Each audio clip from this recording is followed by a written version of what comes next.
Saudaraku, pada hari ini kita akan membahas tentang kemenangan Kristus dan penghakiman akhir dari Wahyu pasal 11 ayat 15 sampai 19. Demikianlah firman Tuhan. Lalu malaikat yang ketujuh meniup sangkakalanya, dan terdengarlah suara-suara nyaring di dalam surga. Katanya, pemerintahan atas dunia dipegang oleh Tuhan kita dan Dia yang diurapinya, dan Ia akan memerintah sebagai Raja sampai selama-lamanya. Dan ke-24 tua-tua yang duduk di hadapan Allah di atas tahta mereka tersungkur dan menyembah Allah sambil berkata, "Kami mengucap syukur kepadamu ya Tuhan, Allah yang Maha Kuasa, yang ada dan yang sudah ada, karena Engkau telah memangku kuasamu yang besar dan telah mulai memerintah sebagai Raja. Dan semua bangsa telah marah, tetapi amarahmu telah datang, dan saat bagi orang-orang mati untuk dihakimi dan untuk memberi upah kepada hamba-hambamu, nabi-nabi dan orang-orang kudus, dan kepada mereka yang takut akan namamu, kepada orang-orang kecil dan orang-orang besar, dan untuk membinasakan barang siapa yang membinasakan bumi." Maka terbukalah bait suci Allah yang di sorga, dan kelihatanlah tabut perjanjiannya di dalam bait suci itu, dan terjadilah kilat dan deru guru dan gempa bumi dan hujan es lebat.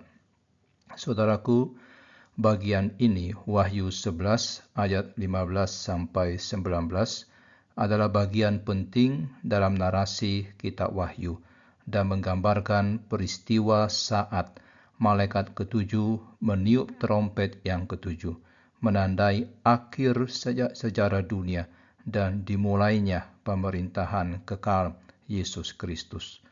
Ketika trompet ditiup, suara keras di sorga memproklamasikan bahwa kerajaan dunia telah menjadi milik Tuhan dan Kristus mengakhiri pemberontakan manusia dan malaikat serta memulai pemerintahan Kristus yang kekal. Proklamasi ini merupakan puncak dari rencana Allah yang telah dinubuatkan para nabi. 24 tua-tua di sekitar tahta Allah merespons dengan penyembahan, mengakui kedaulatan Tuhan dan keadilan penghakimannya. Mereka juga mengakui pemberontakan bangsa-bangsa terhadap Tuhan dan menyaksikan murka Allah mencurahkan penghakiman, menghapus kejahatan dari bumi. Saudara, penghakiman ini berlaku untuk semua, baik yang hidup maupun yang mati, menegaskan bahwa setiap orang akan mempertanggungjawabkan hidupnya. Orang benar akan menerima upah atas kesetiaan mereka, sementara orang jahat akan dihukum. Yohanes juga melihat bait Allah di surga terbuka dengan tabut perjanjian terlihat. Ini melambangkan kesetiaan Allah pada janjinya dan menjadi standar penghakiman bagi seluruh umat manusia.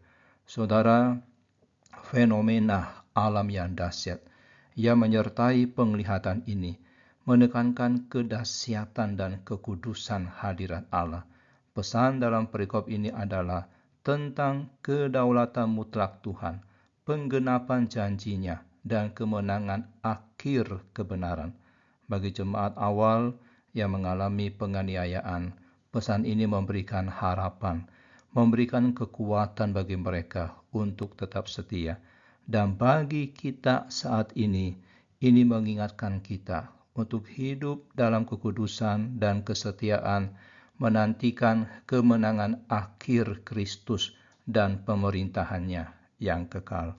Saudara, hidup dengan kesetiaan dan kekudusan setiap hari. Ini merupakan hal yang dipesankan dari kitab ini, dan mengingat bahwa Tuhan akan menggenapi semua janjinya dan menghakimi setiap perbuatan-perbuatan kita. Oleh karena itu, berpeganglah pada pengharapan bahwa Kristus akan datang kembali dan mendirikan kerajaan-Nya yang kekal. Mari kita berdoa. Ya Tuhan, bantulah kami untuk setia dan kudus menantikan kemenangan-Mu yang kekal. Di dalam nama Tuhan Yesus kami berdoa. Amin.